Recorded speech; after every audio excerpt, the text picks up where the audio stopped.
Sejam muito bem-vindos a essa nossa aula de hoje. Hoje nós vamos falar, né, Flávia, das maiores cacas que você pode fazer. Você não. Você está aqui com a gente, Qualquer você não vai um. fazer. Qualquer um pode fazer, Se não tentando ficar trabalhar com atento. ortopedia funcional ou trabalhando, tentando trabalhar. Eu vou dizer por que eu estou dizendo tentando, tá? Tentando trabalhar com ortopedia funcional ou, de repente, tentando trabalhar na dentadura mista e decídua com as crianças. Por que a gente diz tentando? A gente percebe, esses dias eu fiz um post até interessante, eu falei assim, quais são as maiores cacas que você pode cometer fazendo ortopedia funcional na orelhada? O que significa isso, Flávio? Escuta uma aulinha de 5 minutos aqui, escuta uma pessoa falando outra coisinha ali e acha que vai pegar o paciente e vai tratar. Não vai, tá? Não Esquece, vai. isso é besteira. Não. A gente se esforça, a gente faz o melhor possível para tentar trazer pequenas informações em doses homeopáticas, mas o link das coisas tem que ser muito bem Linkado. Tem que ter base, tem que ter alicerce, tem que ter informações sólidas para a gente poder começar um atendimento de qualidade. Então eu queria que vocês fizessem um favor pra gente agora. E só lembrando, Flávia, essa aula aqui, ela não está ao vivo, ela está gravada, mas nós estamos fazendo essa aula especificamente para você que está aqui. Então faz um favor pra gente, se tiver tudo correndo bem, ouvindo a gente bem, digita 10 e segundo passo, clica aí em compartilhar, dá um like, faz alguma coisa. Compartilha aí bastante, coloca os coraçõezinhos aí que Nós estamos no ajuda. YouTube.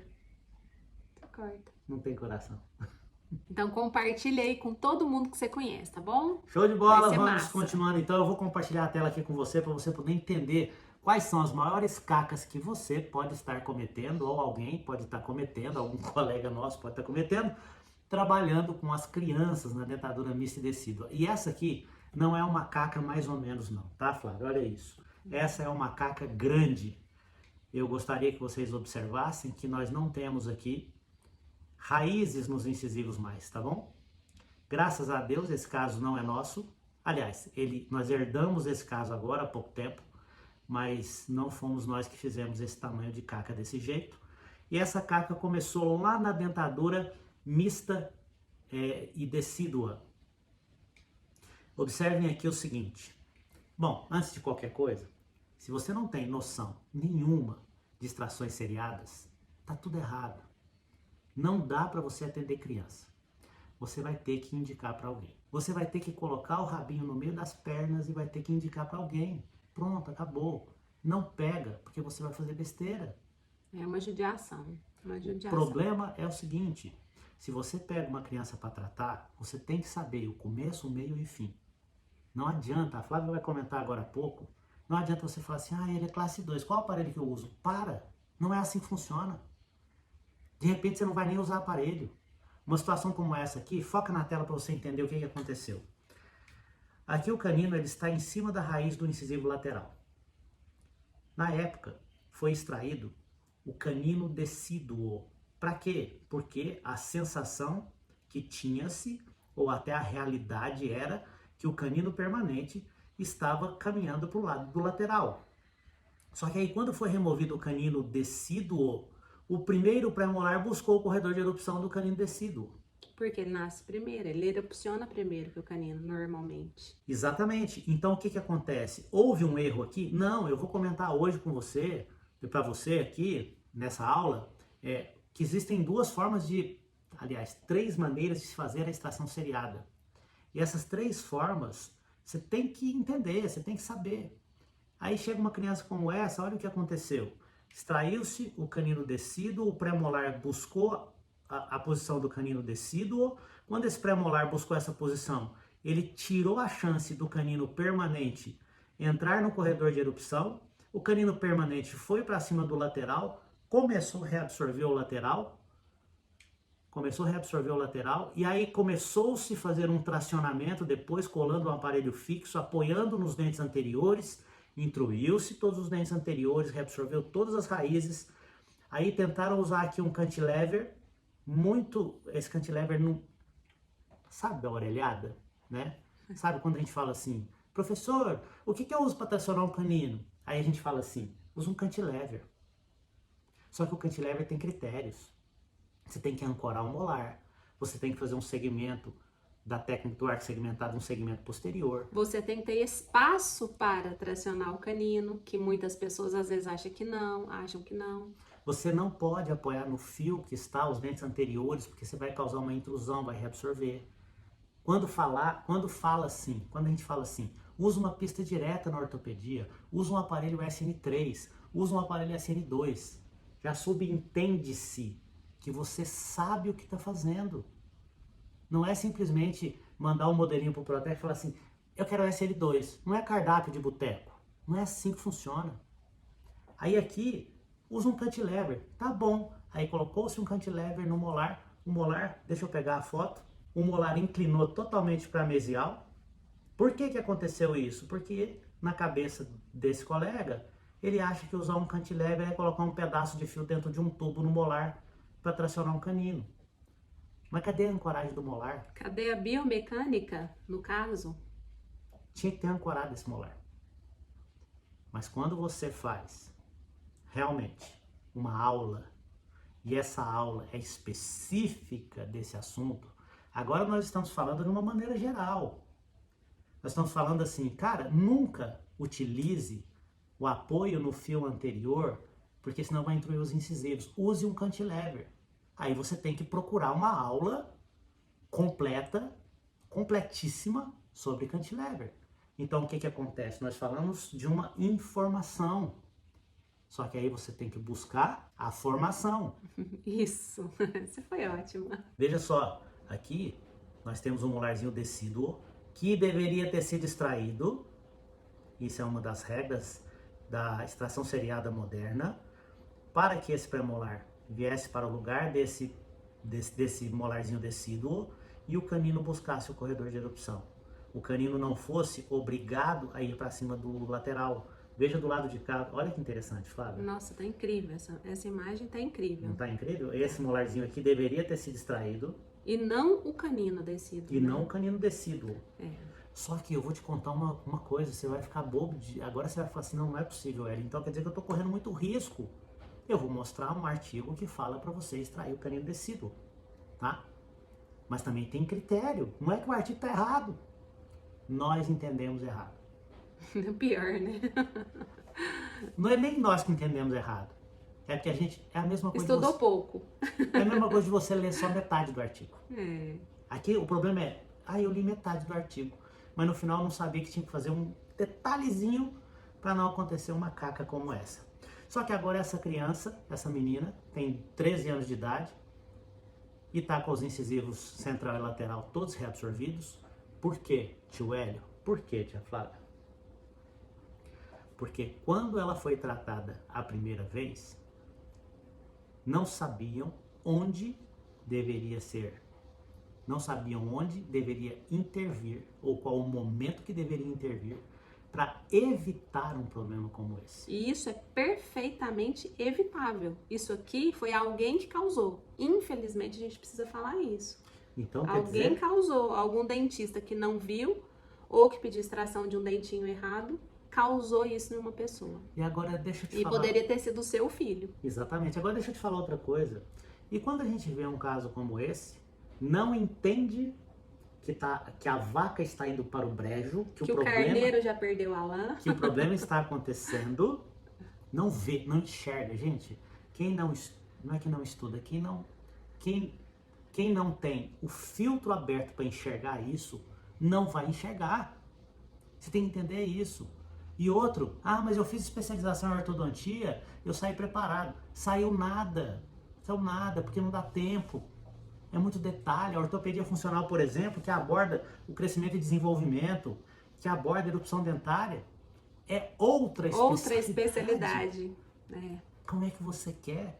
Ou então você tem que fazer o seguinte: vai para o seu consultório, tratar dentadura permanente. Você não corre esse tipo de risco. E é claro, de repente, a gente pode até deixar algumas pessoas irritadas falando isso. Por quê? Porque a ortodontia também tem armas para tratar crianças. Mas não são com a complexidade que a gente está querendo ensinar. Não são efetivas o quanto a gente está querendo mostrar. E eu queria que você agora escrevesse aí nos comentários. O que que você faria numa situação como essa? Aliás, não escreve isso não. Você vai escrever outra coisa. Você vai escrever assim, ó, eu domino o tratamento de crianças na dentadura decídua e mista. Domino. Eu entendo o crescimento, eu sei quando a mandíbula está crescendo mais ou menos, ou ela está ideal. Eu sei quando esse dente aqui vai ficar, o canino vai ficar retido ou não. Eu sei qual é o momento ideal para tirar o meu molarzinho decíduo ou para evitar uma retenção de canino. Ou então você vai escrever assim, ó, por enquanto eu não domino. Por enquanto. Né? E outra coisa, essa história, então atende só dentadura permanente. E a parcela de pacientes que a gente tem hoje dentro do consultório, de pacientes que são crianças na dentadura decídua e mista, você não tem ideia. O Hélio fica falando em 30%. Eu já sou contrária a isso. Mas eu não gosto de... É muito, né? Então a gente eu não não gosto de fazer pode muito falar, alarde. olha, não atendo. Gente, é dinheiro largado na mesa. mesa. É 30% E não é, do seu rendimento na mesa. e não é pelo dinheiro. Eu sempre busco muito falar isso. É pelo que você está fazendo por aquele ser humano, que depois lá na frente vai passar por cirurgias, vai passar por exodontias, perdas de um lateral. A gente está falando de coisa séria. Não é brincadeira, né? Então, não fique só na dentadura permanente, não. E agora eu quero que você entenda o seguinte. Veja o que eu estou tendo que fazer aqui agora. E eu gostaria muito que você se colocasse no lugar dessa paciente e dos pais dela, tá? Em primeiro lugar, você agora não tem raiz nos seus centrais, tá bom? Se coloca no lugar dela. Você não tem raiz nos seus centrais. E como um profissional top, um profissional muito bom, você não deveria ter deixado isso acontecer. Imagina que você não tem a raiz dos centrais agora. E para que eu consiga, foca na tela aqui, e para que eu consiga desinclinar aquele molar que foi inclinado para mesial por conta daquele cantilever, que faltou ancoragem, né? Faz um cantilever, na orelhada a pessoa pôs um pedaço de fio, tá? Por conta daquele cantilever que foi feito aqui nesse molar. O molar tinha inclinado para mesial, trombou no segundo pré, trombou no primeiro pré, empurrou todo mundo para frente, fechou o espaço. O que eu tive que fazer? Eu tive que colocar uma mola aqui para abrir espaço. Nem a pau, esses dentes estão caindo.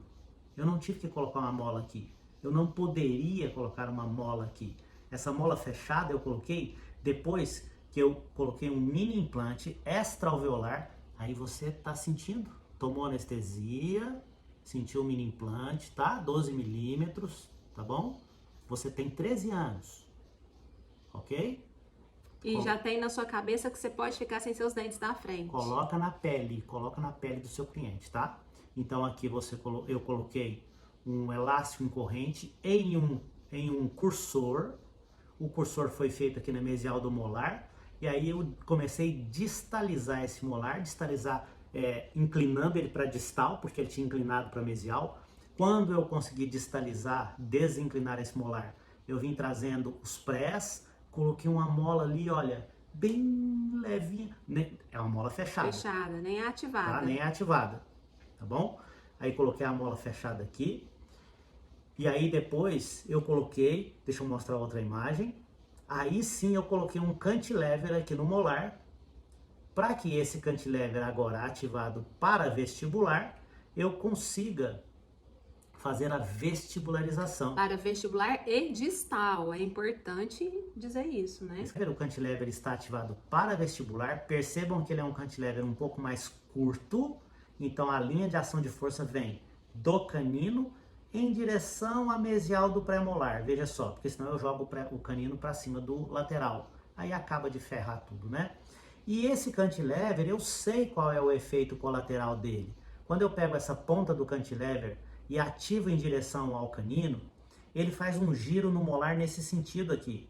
E esse molar estava com a distal para dentro, ele girou no outro sentido.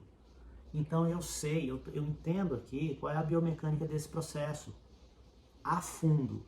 Então quando você perguntar qualquer coisa para um professor seu, professor, o que é que eu coloco para tracionar um canino? Ele vai te responder às vezes com uma palavra. E essa palavra dá para te dar uma aula de 8 horas. Sempre. Entenda isso. Tia Flávia, qual aparelho que eu coloco aqui? É uma aula de 3 horas. Pelo menos. E ela vai falar 3 sílabas, 3 letrinhas. Às vezes ela vai falar SN 2, 1 ou 3. Não é assim que funciona. Não é assim que funciona. Você se colocou no lugar dela? Ó, cantilever, perdendo centrais, mini implante, central lateral, tá? E aqui não acabou não, ainda tem uma conversa grande aqui. Tá, Flávia, mas e aí? Pra aula não ficar muito grande. Onde foi que começou o problema? Onde tá a caca, tá? A caca tá o seguinte, ó.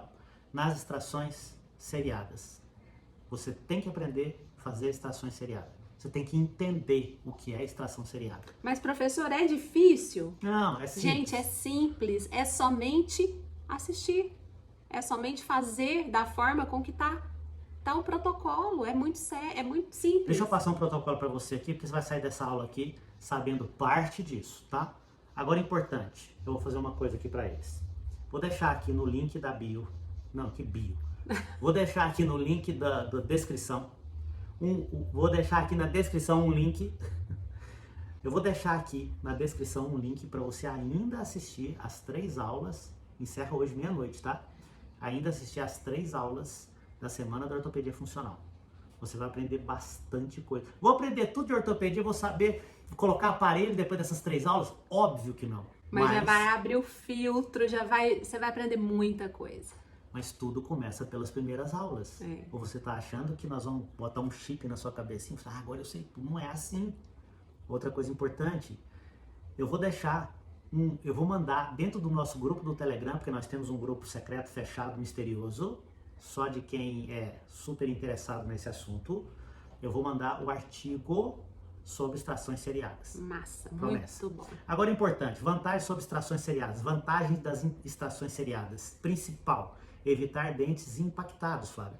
Principalmente os caninos e primeiros pré-molares. O que evita perda de um lateral, por exemplo. O que evita todo aquele problema que você viu no caso que eu acabei de mostrar. Mas tem critério. As extrações seriadas, elas têm indicações. Esse artigo é o artigo que eu vou deixar para vocês, vou mostrar lá dentro do grupo do Telegram. E esse artigo fala sobre extrações seriadas, um protocolo e suas implicações clínicas. E como indicação das extrações seriadas, uma primeira indicação é a esfoliação precoce dos incisivos laterais. Chegou o pacientezinho no seu consultório, normalmente ele tem 8 anos de idade, mais ou menos. E aí você percebeu que esfoliou o lateralzinho decíduo precocemente. Cuidado, nós já temos um problema aqui. Na idade de 8 anos, que é a fase inicial da dentadura mista, existem 2 sequências com pequenas variações aceitas cientificamente, sequências de extrações seriadas. Agora desliga o seu filho, o cachorro, o menino, fala pro marido lá fazer um pão com ovo, se vira, desliga o Fantástico, tá passando Fantástico agora, deve estar, né? Não sei. Ah, não, ainda não. Tá, desliga tudo. Presta atenção no que a gente vai dizer aqui agora. Vamos lá, a referência tá aqui embaixo, tá? Isso aqui não é nada da nossa cabeça. Em 1956, esse autor, ele começou a falar sobre uma sequência de extrações seriadas, que era, em primeiro lugar, a exodontia dos caninos decíduos para a erupção do lateral. Você está vendo aqui? É intuitivo, não é? Ó, o lateral ele está preso aqui entre o central e o canino de leite. E aí o que você faz? Tira o canino de leite, que o lateralzinho nasce. Agora deixa eu te contar uma coisa, o que vai acontecer. Olha o tamanho da caca que vai acontecer aqui, tá? E tá no artigo. Aqui nós estamos lendo o artigo pela metade. Daqui a pouco eu leio o resto. Calma. Presta atenção, ó. Aqui, o lateral. Após a exodontia do canino decíduo, o lateral, ele erupciona. Quando ele erupciona, aqui no ápice, ele dá liberdade para quem? Para o canino pular para o lado de cá. Para o canino mesializar, vir para o lado da ráfia mediana. Para o canino vir para cima do ápice do lateral. Isso é a pior coisa que pode acontecer, porque aí o canino vai reabsorver o lateral depois. Não seria melhor eu afastar esse canino do lateral? Que tal eu tirar essa coroa do lateral, dessa região, para que o canino venha pro lado... Coroa do lateral? Não, eu falei errado, né? Que tal eu tirar a coroa desse primeiro premolar, dessa região, extraindo esse primeiro molar, para que esse primeiro premolar erupcione e dê liberdade para o canino vir para a distal, para cima do canino. É isso, gente, pelo amor de Deus. Então vamos lá. Nessa sequência aqui, o que foi feito? Inclusive está publicado, está aqui, ó, tá tudo bem, não tem nada errado, não estou criticando o artigo, é assim mesmo. Só que você não vai fazer assim, tá? Você que está aqui com a gente não vai fazer desse jeito. Você vai fazer diferente. Nós vamos ensinar no finalzinho aqui como é que você vai fazer. Quando os primeiros premolares apresentam 2/3 da raiz formada, e aqui nessa primeira sequência de extração seriada, que foi feita a extração do canino decíduo, agora, com 2/3 de raiz formada do pré-molar, extrai-se o primeiro molarzinho decíduo. Para quê? Porque aí esse premolar erupciona, e aí o canino vem e depois erupciona também. Importante, a exodontia do primeiro pré-molar tem que ser feita antes da erupção dos caninos, liberando o corredor de erupção desses caninos. E aqui foi feita a exodontia do primeiro pré-molar. Agora para tudo. Parou tudo. Pois é. Você entendeu? Isso aqui, gente, chama-se extrações seriadas da forma clássica. É onde você tira o canino de leite, o lateralzinho nasce, aí você tira... Não é assim que você vai fazer, espera. Não faça isso, Não faça isso tá? em casa. Você tira o canino de leite, nasce o lateral, aí você tira o molarzinho decíduo, nasce o pré, você tira o primeiro pré. Sabe quando dá para fazer isso? Quando o paciente tem uma tendência a ser biprotruso, mas não é assim na grande maioria das vezes. Então tome muito cuidado, você tem que colocar cada pecinha do seu tratamento no seu lugar. É muito sério isso. É muito sério isso. Muito provavelmente foi feito isso aqui naquele caso que eu mostrei anteriormente. Só que a hora que o primeiro pré-molar erupciona, teria que ter sido extraído aquele primeiro pré-molar. Só tem um detalhe, aquela paciente, ela é birretrusa. Face convexa. Então não poderia ter extraído o primeiro pré-molar. Ora, se eu não posso extrair o primeiro pré-molar, eu não posso seguir essa sequência aqui de extração seriada. Jamais. Se não está no meu planejamento extrair o primeiro pré-molar, eu não posso seguir essa sequência de extração seriada, que eu estou fazendo uma grande caca. Mas vamos continuar, que eu estou ficando nervoso. Vamos lá. Tá, isso aqui esquece. Vamos à segunda maneira de se fazer extrações seriadas, descrita por Tweed em 1960. A exodontia dos primeiros molares decíduos é feita para facilitar a erupção do primeiro pré que tenha 2T de raiz formada.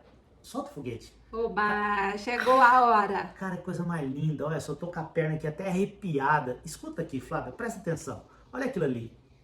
Eu tenho, vamos de novo nessa radiografia. Eu tenho aqui, ó, o lateral, tudo bem, ele tá preso aqui.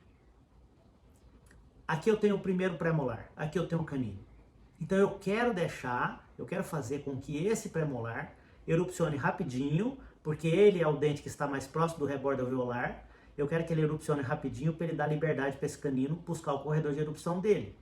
Então eu vou tirar esse primeiro molarzinho decíduo. Essa é a extração seriada que a gente gosta de fazer. Tirou o primeiro molarzinho decíduo, o pré-nasce e deixa o canino distalizar um pouquinho. Antes do canino distalizado, que ele ir para cima dos centrais, lateral. Mas, professor, como é que esse lateral vai erupcionar? Como que ele Vamos vai lá. romper? Eu vou mostrar. Aí veja que interessante. Depois que esse pré-molar, então, erupciona aqui no lugar do primeiro molarzinho, tecido, o canino, como ele distaliza, ele vem, essa ponta de cuspe vem para cima de quem? Da raiz do canino decíduo. E normalmente o canino decíduo vai ser reabsorvido pelo capuz pericoronário desse canino permanente. E aí a hora que esse canino decíduo é reabsorvido, o lateral, e ele vai esfoliar, lógico, o lateral vai conseguir erupcionar. Só que isso nem sempre acontece. Então vamos pegar um caso real aqui, veja só. Em 2009 aparece essa paciente para nós, e aqui nós temos um pré-molar fazendo uma curva, aqui o canino decíduo, o primeiro molarzinho decíduo, seguindo o nosso conceito, o que a gente vai fazer? O dente que está mais próximo do rebordo alveolar é esse primeiro pré.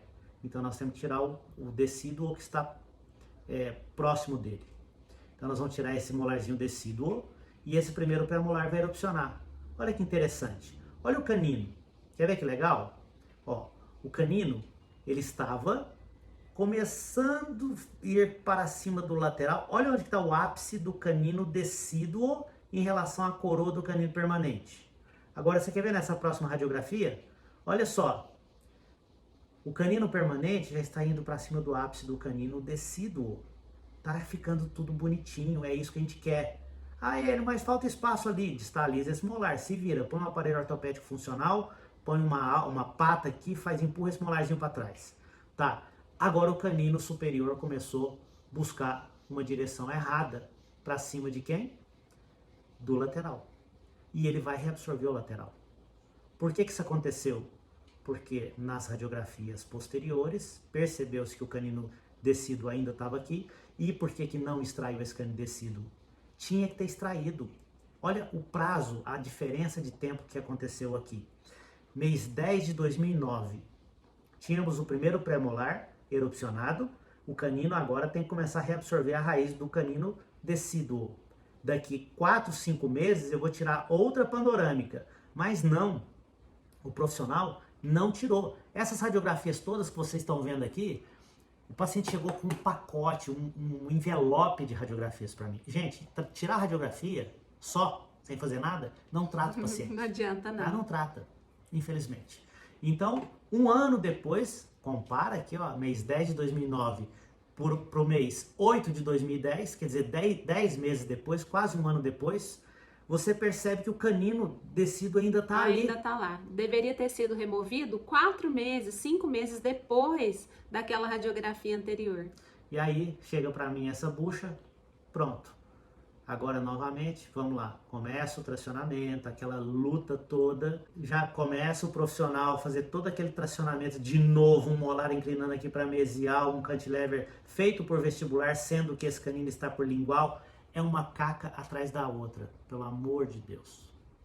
A nossa especialidade, ortodontia, ortopedia funcional, é coisa séria. É coisa séria. É simples, mas é sério.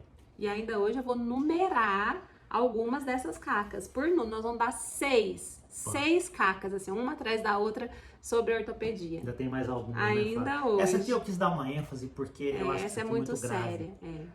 Aí vamos, o profissional tá lá tentando tracionar. Bom, tentando tracionar por vestibular, o canino tá por lingual. Ô Hélio, como é que você sabe que o canino tá por lingual? Eu fiz tomografia. Aqui, por exemplo, esse canino aqui, ele tá com um tamanho menor do que esse, a imagem radiográfica. Bom, mas não vamos entrar em detalhe disso agora.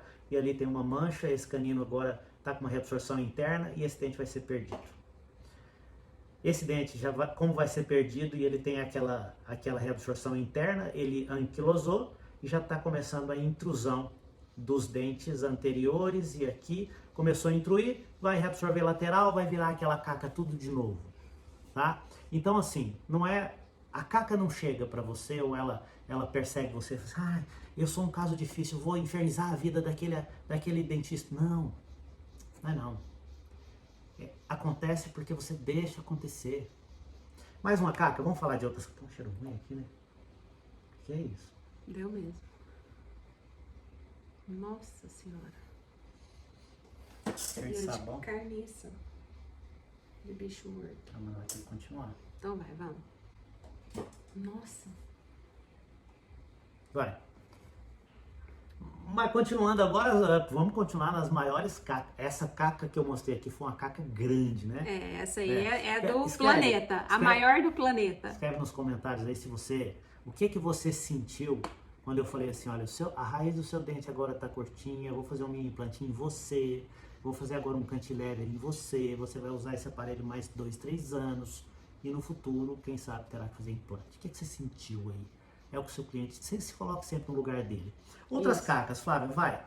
Então vamos lá, o que não fazer, tá bom? Que nós vamos falar que é o que não fazer quando se trata de ortopedia funcional dos maxilares. E outra coisa, quando a Flávia fala, quando se trata de ortopedia funcional, entenda o seguinte, não é só ortopedia funcional, com tratamento de crianças na dentadura decídua e mista.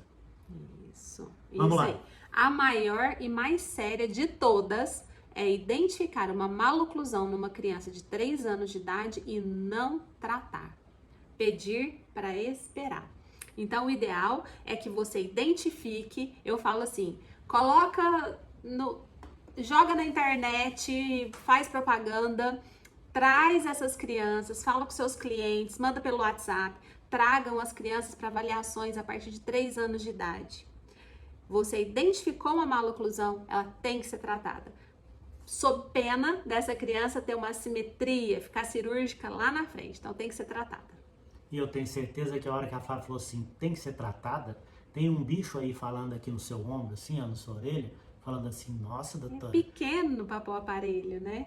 Tá vendo? Tá vendo? Ninguém tá falando de pôr aparelho numa criança de 2 anos e meio, 3 anos de idade. A ortopedia funcional é uma especialidade que trata as crianças nem sempre com o aparelho.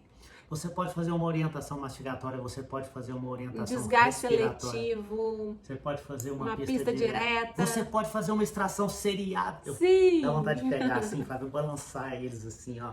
Você pode fazer uma extração seriada. E sabe quem faz isso? Fala sério. Escreve de novo. Hoje eu tô cismado com o comentário. Escreve de novo no comentário aí, ó. Eu domino a extração seriada. Ou então você escreve assim, eu não faço. Sabe o que eu quero mostrar para vocês? É que existe um mercado escancarado pedindo pelo amor de Deus para você entrar, que ele é totalmente inexplorado, que você pode entrar e ser muito feliz com ele, inclusive financeiramente. Mas às vezes as pessoas não acreditam. Vai, continua. Então anota aí, a primeira e mais ampla de todas é aquela que ele falou, não fazer extração seriada. Agora, eu comecei listando aqui, essa que eu disse é não tratar essas crianças a partir de 3 anos de idade quando se identifica alguma maloclusão. Mordidinha cruzada unilateral, mordidinha cruzada bilateral, mordida cruzada anterior, distoclusão. Tem que ser tratado, certo? Nem sempre com aparelho. Segunda, caca. A Flávia não gosta que fala caca. Eu não acho, mas o segundo erro... Eu ainda acho bonitinho chamar de caca. Ela fala segundo erro. Tá. Ela é tão delicadinha que eu queria falar o nome, era porque era uma Anota grande aí, caca. anota aí. O segundo erro, uma coisa que você nunca pode fazer é perguntar para alguém, assim, o meu paciente da dentadura descida e mista tem uma classe 2, qual aparelho eu uso? Ou uma classe 3, qual aparelho eu uso? Perguntar para alguém que você faz, perguntar para o professor. Pro professor. Meu paciente é classe 2, qual aparelho que eu uso? Não sei. Não dá, isso não dá. Então vamos estudar. Isso não é informação vamos pegar nenhuma, informação grande, vamos pegar a base aí, tá? A pergunta que deveria ser feita neste caso é assim: qual mudança de postura terapêutica esse paciente necessita? O que ele precisa que eu entregue? Entendeu? É a diferença. Ele tem uma classe 2, 3, não importa, importa o que ele precisa agora. E se eu entender de mudança de postura terapêutica, eu vou saber o que ele precisa e melhor, eu tenho que saber fazer essa mudança de postura para eu poder enviar para o laboratório. E quando vem essa pergunta, tudo bem, e nem isso que a Flávia acabou de dizer também não é suficiente. Não. Professor, meu paciente é classe 2 e eu pretendo fazer uma mudança de postura de pró-translação. Beleza. Qual que é a análise de Petrovic dele? Ele tem, por exemplo, um potencial bacana de crescimento da mandíbula, para a gente saber o prognóstico? Qual que é a tendência de crescimento dele? É vertical? Qual que é a rotação desse cônjuge? Posterior, anterior, é neutra? Tem aparelhos que você pode fazer um avanço, você cria uma pista, cria uma desoclusão, inclusive dá liberdade para os dentes erupcionarem. Mas se ele for muito vertical, tem outros pacientes que você tem que avançar e criar um movimento em roda para criar uma desoclusão posterior e fechar a mordida anterior, principalmente mudando a trajetória de crescimento da mandíbula. Então continua, vai. Então, segundo e grande erro é identificar uma classe 1, 2, 3 dentária e perguntar que aparelho usa-se, sem entender de mudança de postura terapêutica. E nessa sequência eu acabei colocando uma pergunta que eu recebi hoje, até pedi para a aluna assistir essa aula hoje, não coloquei nome, não identifiquei ninguém, mas para que vocês entendam que a gente precisa de alicerce, nós precisamos de base. Não é assistir uma aulinha aqui, outra ali, e às vezes pegar um paciente e querer tratar. Tá assim a pergunta, bom dia, professora, estou com dificuldade em montar uma pista composta. Assisti uma aula tal, mas teria alguma outra aula para assistir? Não sei como pedir o avanço da mandíbula. A gente não pode pedir um avanço de mandíbula. Nós temos que executar uma mudança de postura terapêutica naquele modelo, de acordo com o que o paciente precisa, de acordo com o diagnóstico que eu já fiz daquele paciente. Então, é muito importante que se faça um diagnóstico mais profundo, mais preciso, que tenhamos base e alicerce. Então, não dá para eu pedir um avanço, eu tenho que entender de mudança de postura terapêutica e fazer ele no modelo. E pior é que tem outra caca que acontece aqui, aquele colega, gente, nós não estamos aqui para criticar ninguém, tá? Não é esse o objetivo. Não. Nós estamos aqui para poder conscientizar você que não vai dar certo. E quando não der certo, você vai sofrer. Quando não der certo, você vai se sentir um merda. Quando não der certo, você vai olhar para aquilo que não deu certo, para aquela criança, se você tiver filho, vai olhar e falar assim, cara, eu sou uma caca, porque olha o que eu estou fazendo. Mas sabe onde está o erro? É aquela história, pior, a outra, cara, que é assim, você molda o paciente, acha, não fez nenhum tipo de diagnóstico, não fez nada de cefalometria, nada. Não olhou para onde tem que ser olhado. E outra coisa, você não tem que fazer 200 cefalometrias, você não tem que fazer diagnóstico. Lembra aquela ficha que a gente fazia na faculdade, cheia de quadradinhos que você ia preenchendo assim, máxima intercuspidação, correlação cêntrica, coincidente, não coincidente, 1 milímetro, nada disso. É você olhar para o lugar certo. A gente vai ensinar você a olhar para o lugar certo e é simples. O que você não pode fazer nunca é olhar para aquela boca e pensar, é classe 2, tá bom, tá. Então o que tem que fazer na classe 2? Avançar. Aí você pega 2 pares de modelo, manda pro protético e fala assim, faz um aparelho aí que avança a mandíbula para mim. Pelo amor de Deus. Olha aqui, ó, é a número 3 aqui. Ver a indicação de um aparelho ortopédico funcional em alguma aulinha, às vezes de 10, 15 minutinhos, e achar que é só moldar e enviar para o laboratório que isso vai resolver. Gente, aí, né? não vai resolver. E aí você acaba falando assim, a ortopedia não funciona. Ou, pior, a ortopedia é uma técnica da ortodontia que não funciona. Tá tudo errado, porque a ortopedia é uma outra especialidade e ela funciona desde que você tenha esse alicerce. Então, terceira terrível, essa é muito grande, ver a indicação de um aparelho por aí e mandar fazer do nada. Você sabe que a gente fez uma pesquisa há pouco tempo com muitos colegas e eles disseram assim, a minha maior dificuldade olha essa, hein, gente, a minha maior dificuldade é determinar qual é o aparelho que eu vou usar. É por isso que a gente recebe pergunta o dia todo, assim, o meu paciente de classe 2, qual aparelho eu vou usar? Não tem como responder isso, é impossível. Mas eu já vou dar uma dica, e é lógico, lá dentro do curso de ortopedia a gente fala tudo sobre isso. Aí lá tem, né? Porque aí a pessoa já tem Aí lá é um curso de formação, né? É diferente. Mas aí o mais importante é você entender assim, quando você quer escolher um aparelho, você tem que saber quais são as características que esse aparelho tem. E a gente tem muita mania de indicação, né? Qual que é a indicação do aparelho tal? Calma, olha como é que funciona. Você tem, por exemplo, um aparelho, eu vou chutar um nome de um aparelho aqui, tá? Eu vou chutar o SN3, tá bom? Que é um aparelho que tem uma indicação de fechar a mordida aberta. Tô sendo muito superficial. Inespecífico. Muito superficial. Então, mas falei... é uma das indicações deles, tá. Sim, e a gente precisa entender delas também, claro. Aí, eu quero te dizer o seguinte, como é que você escolhe um aparelho como esse? Sabendo onde que esse aparelho atua. Então, eu vou te passar mais ou menos aqui, tá? Esse aparelho, ele atua na mudança de postura da mandíbula, ele faz uma mudança de postura que pode ser uma pró-translação ou uma pró-rotação. Ele atua na respiração do paciente desde que ele não tenha obstrução. Ele atua na postura da língua. Ele atua no crescimento maxilar. Ele põe a ponta da língua na papila incisiva. Agora, olha como é que você escolhe esse aparelho. Seu paciente tem um problema de não colocar a ponta da língua no céu da boca na papila incisiva? Tem. Opa, então esse aparelho parece ser legal. É bom. Seu aparelho tem um problema, por exemplo... Seu paciente tem um problema que é de ter que avançar a mandíbula e rodar um pouquinho essa mandíbula porque ele tem uma protrusão quebrada? Tem. Opa, então esse pode ser um ótimo aparelho.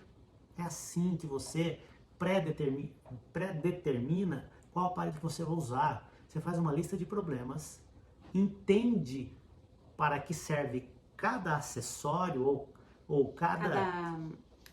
Cada diagnóstico que você vai fazer no seu paciente, ele serve para você escolher alguma coisa do seu aparelho. Então isso é para conscientizar você que não dá para fazer as coisas na orelhada. Você vai ter que estudar. Mas vamos continuar as cacas. Vai, Flávia. Caca, vamos continuar. Número 4. Fazer pistas indiretas e diretas sem estarem paralelas ao plano de Camper. Ah, mas o que tem? Sério? O que esse plano de Camper tem a ver com isso? Gente, olha só, eu ouvi falar que uma indicação da pista composta, das PIPCs, que a gente fala muito, é avanço mandibular e esse paciente precisa de expansão, de crescimento transversal, de avanço. Vou pôr uma PIPC. Meu Deus do céu.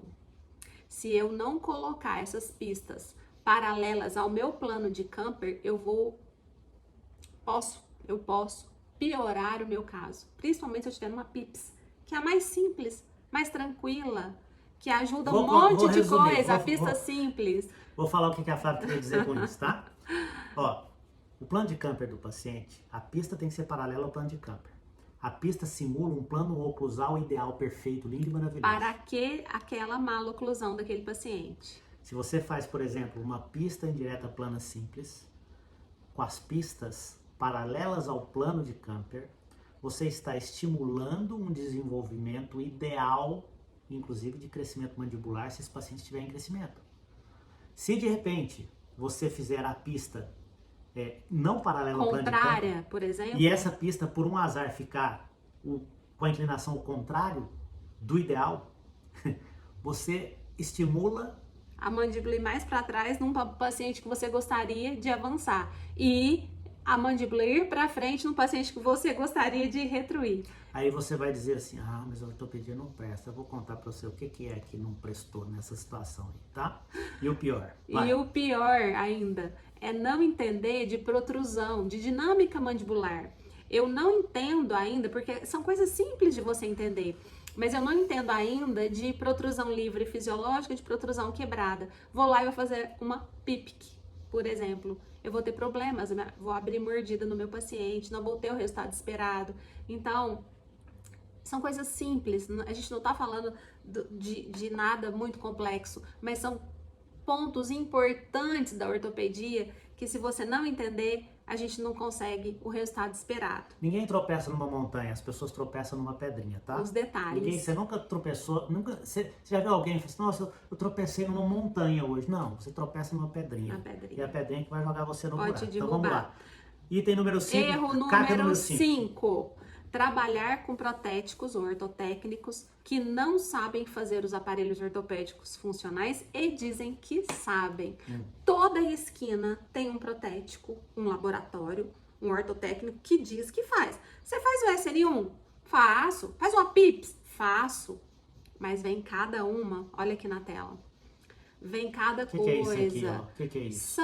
Olha só, era para ser molas frontais ou meias molas, um arco vestibular fora de base, de longe. Fora da casinha. Fora da casinha. Aqui era para ser pista, era para ter meias molas inferiores aí, foi feito sem. Então, assim, o que eu quero resumir com essa imagem?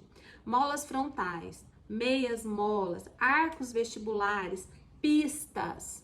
Principalmente as pistas, elas têm tamanhos e desenhos específicos para que a gente tenha os resultados esperados. Não adianta o protético fazer qualquer molinha e falar que é uma mola frontal, e falar que é uma meia mola e é uma pista. Não adianta, não vai funcionar do jeito que a gente quer, do jeito que a gente ensina.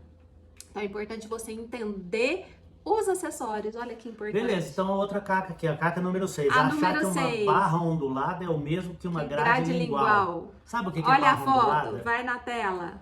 Barra isso ondulada. É uma barra ondulada. Não, isso aqui Esse aqui não. parece uma barra ondulada. Mas isso aqui é uma coisa horrorosa. Que nem é barra ondulada. Então o ideal, ó, esse que o Eli tá mostrando aqui, foi um protético que não sabe fazer ortopedia funcional. E isso não é uma barra ondulada, isso não vai dar o estímulo necessário para a nossa língua. A barra ondulada tem medidas. Uma barra ondulada, ela tem ciência, ela tem tamanhos específicos. É importante que seja feita de acordo com as medidas preconizadas. Teve estudos, tem pesquisa, tem ciência. em cima disso daí. Então é isso, fizemos aqui um apanhado de algumas poucas cacas que a gente vê o pessoal fazendo por aí.